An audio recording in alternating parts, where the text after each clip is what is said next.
Welcome, Madridistas. How are you all doing? Our hearts broke a little bit. We knew it was going to be the last match for some of them. Two at the World Cup and with their national team. Also, I think before the match, Cristiano's sister was kind of out there a bit. For a moment, we thought Cristiano would play his last World Cup match. But in a huge turn of events, because the second half was much better for Croatia, everything changed. Let's talk about how sad this makes us. Of course, the hug was very heartfelt between two friends, between two Real Madrid legends. We're also going to talk in this video about why. For me, even though it seemed like it at first, this isn't Portugal or Cristiano getting an unfair break or Infantino wanting Cristiano in the final this year. It's not, because there's an explanation for it, and I insist. At first it did seem that way to me. I was this close to writing it on Twitter, but I said, wait, and there's an explanation. We'll also discuss those issues with FIFA because it's a disgrace, even though some things were interesting and it was one of the best. But it's unfair that they gave the MVP to Yamal from the Spain match, because he wasn't, it was Mikel Oyarzabal. But first, a word from the sponsor of this video. We'll be right back with everything. What? The video is interesting, isn't it? What? Interesting. Just a moment, I'll continue with the topic right away, because I want to tell you something that the people at Temu have done, which is absolutely blowing my mind. All Temu users, not just new ones, can get gifts for $0. Look, I'll tell you how to do it. You go into the app, and there I'll give you the code you need to use. Pay attention. In the search bar, not when paying, but in the search bar. You tap it. There, the QR code will also appear superimposed. To enter the Temu app, you enter that code, and then inside the promotion page, 3 boxes will appear, and you can choose the gifts here, and they will be free. For example, I'm going to choose, let's see, scrolling down a bit here, something related to soccer. Well, look, since it's really hot in Dallas right now, I'm going to choose this fan, which you put here. You put it here on your neck, and it blows air, which is wonderful. You put it here, and it's fantastic. It also says that I have good taste, of course, good taste and the need to have a portable fan. All right, let's go with the second one. Let's see, I see some chargers here, a phone charger. I always have the same problem. Well, your multiple charger, all right, let's add it to the cart too. All right, since I'm always going from one place to another with the phone in the car, and sometimes I record myself inside the car. I've seen a phone holder here, but I'm going for the most expensive one, taking advantage of the promotion. All right, here it is. Look, I must have saved $127.46, no less. And after choosing them, it takes you to the page where you enter your first name, last name, and the place where you want it to be sent.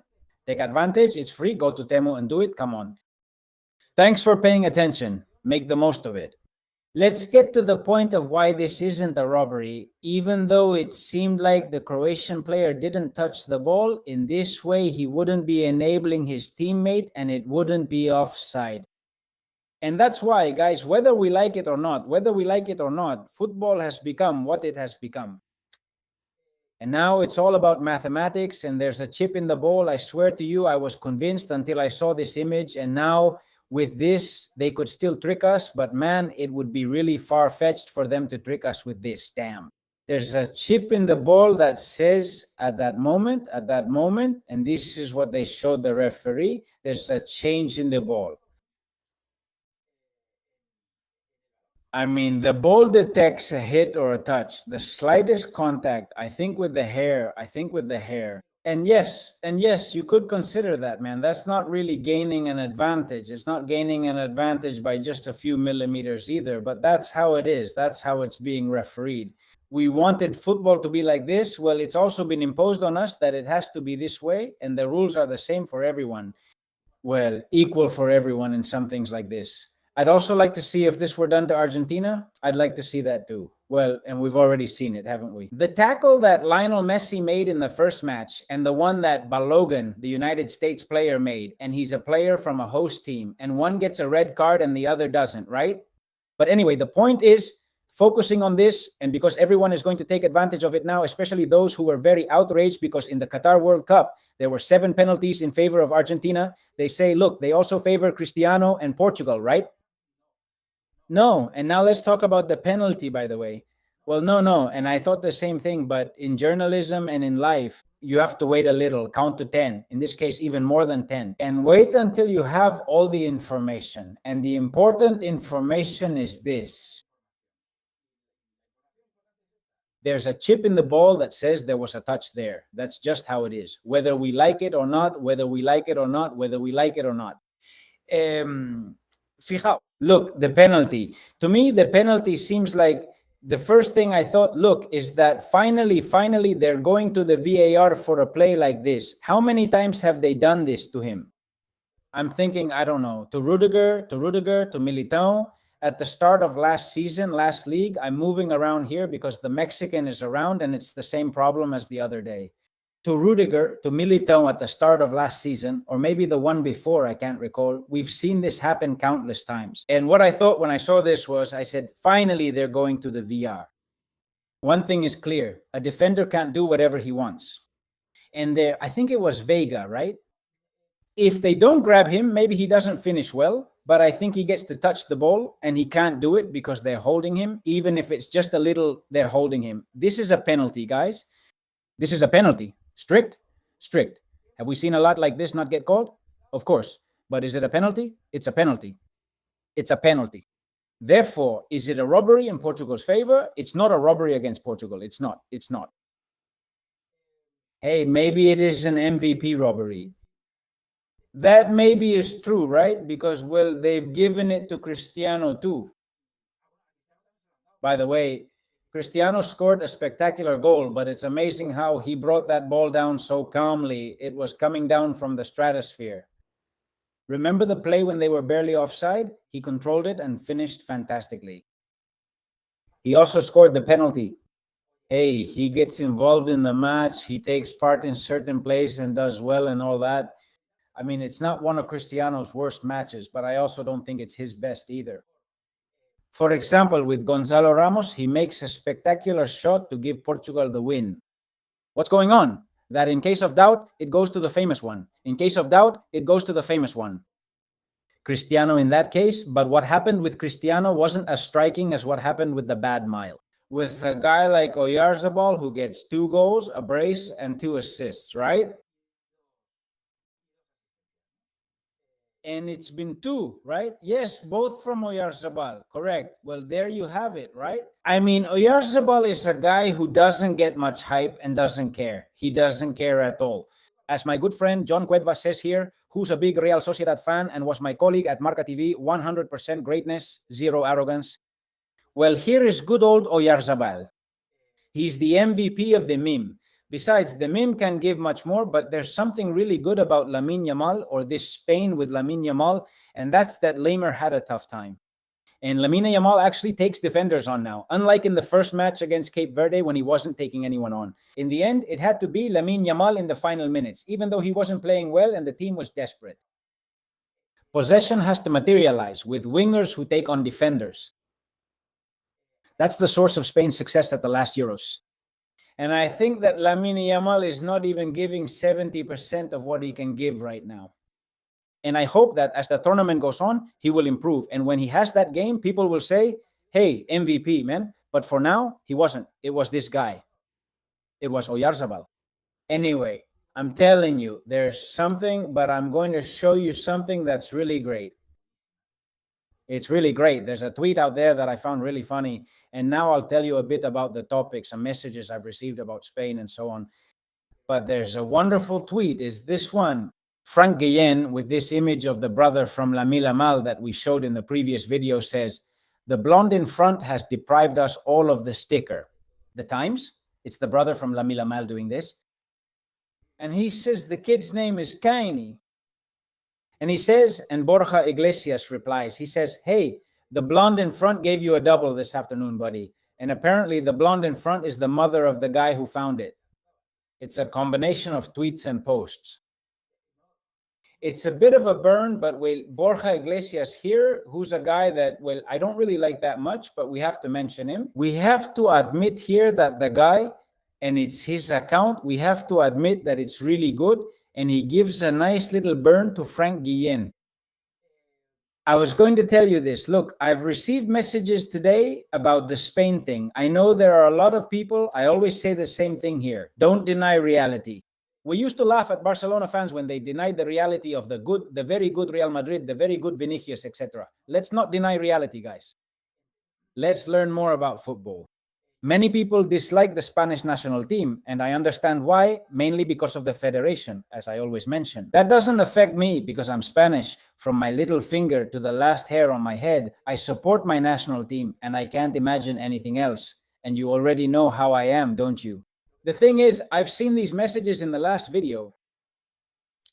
Someone here says, what did Austria propose? They're not a team to measure the level. Let's not fool ourselves.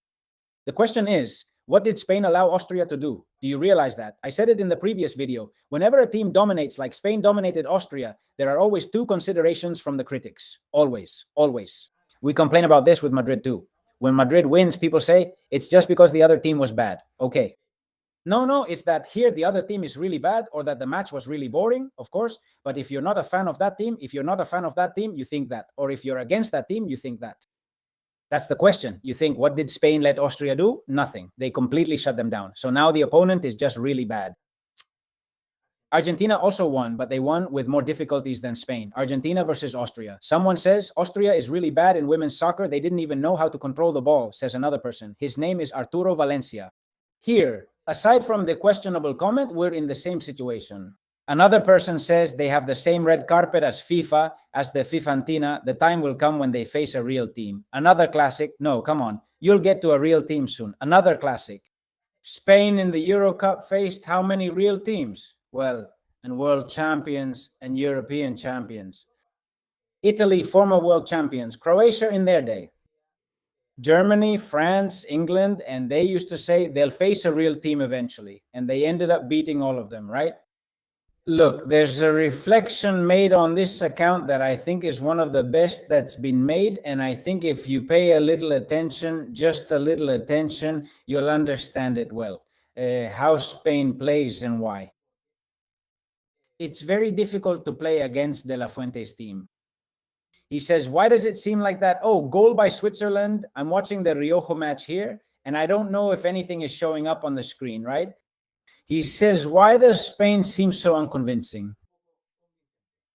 Did Austria win? 3-0, 23 shots, 10 on target with a clean sheet. That's another thing. Spain also has a clean sheet. Still, many say Spain hasn't convinced them. Also, the speaker is a foreigner, not Spanish. He says, actually, the problem isn't with Spain, but with the evaluation criteria. Fans measure how convincing a team is, in quotes, by individual brilliance because it's the easiest thing to notice visually. Mbappe breaks through and scares people. Messi touches the ball and creates a moment. Olise, Dembele, Harry Kane, those kinds of superheroes. Superiority gets cut into 10-second clips and shared. You see it and it convinces you. In short videos, right? Hey, Olise's amazing goal or his bicycle kick, Mbappe's great goal. Spain doesn't play that way. Their superiority is collective, not individual. Positional play. A positioning that suffocates the opponent, not a breakthrough that dazzles the eye. An artistic positional structure that grinds down slowly, not an individual flash that decides in an instant. This superiority is real and decisive, but it can't easily be captured in a clip. You feel it on the field and it gets lost in the highlights. Then time deceives us. A goal in the 36th minute seems late. And the simple fan says Spain suffered.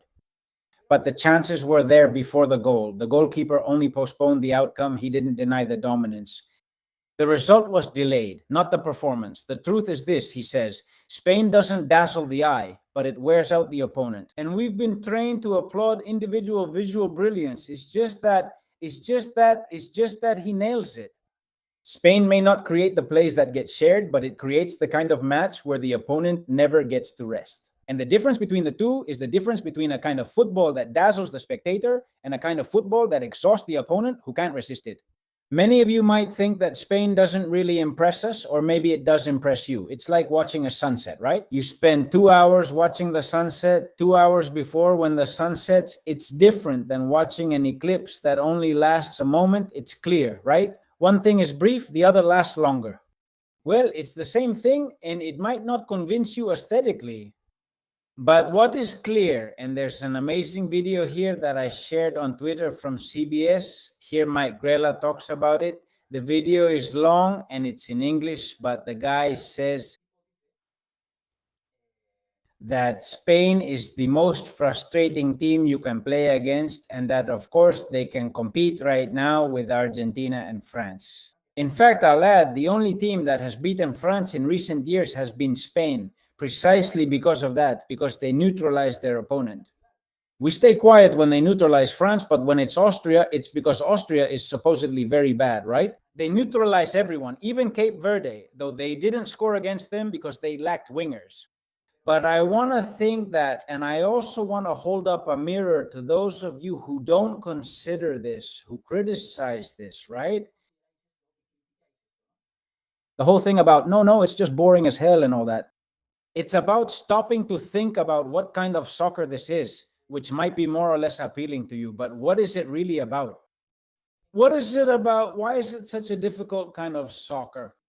To achieve it at a collective level, I mean, it requires a lot of routines, a lot of preparation, and above all, it's a very effective kind of soccer. They don't concede goals, or they concede very few goals. Well, we've gone many matches without Spain conceding a goal, and in the end, they end up killing you by wearing you down. And people usually downplay that achievement by Spain, I know, because there are a lot of people who aren't Spanish and are Real Madrid fans and resent the national team and all that. I know. But damn, stop and think about it. Stop and think about what I just read, whether it makes sense or not. And that's it. You can keep hating the Spanish team just the same. Just as much as ever, don't worry. Keep hoping they lose. All right, if they lose against Portugal, fine. They lose against Portugal. It's okay. It's no big deal. It'll piss me off and it'll make you happy. But use your head a little. And well, Cristiano is on our path. Cristiano is on Spain's path, unfortunately. And it's one of the things that makes me saddest. And I go back to what I said at the beginning of the video, because I don't want it to be Spain. I don't want to celebrate Cristiano's last World Cup, but watch out. There's something important here. At least if Spain doesn't win, let it be Portugal who advances to the quarterfinals, which look a bit easier than the round of 16 against the United States or against Belgium. Let Cristiano advance and knock out Spain. But for me, I'm Spanish before I'm for Cristiano, even if it pains me. Even if it pains me. And I adore Cristiano just like I adore Modric. If Modric's team, Modric's Croatia had qualified, I would think the same, right? It makes me sad we have to face Cristiano, but it's their fault for finishing second in their group with Colombia. The path was on the other side. Wish you all the best. Like, subscribe, comment, and share if you enjoyed this video. It really helps. See you next time. Bye.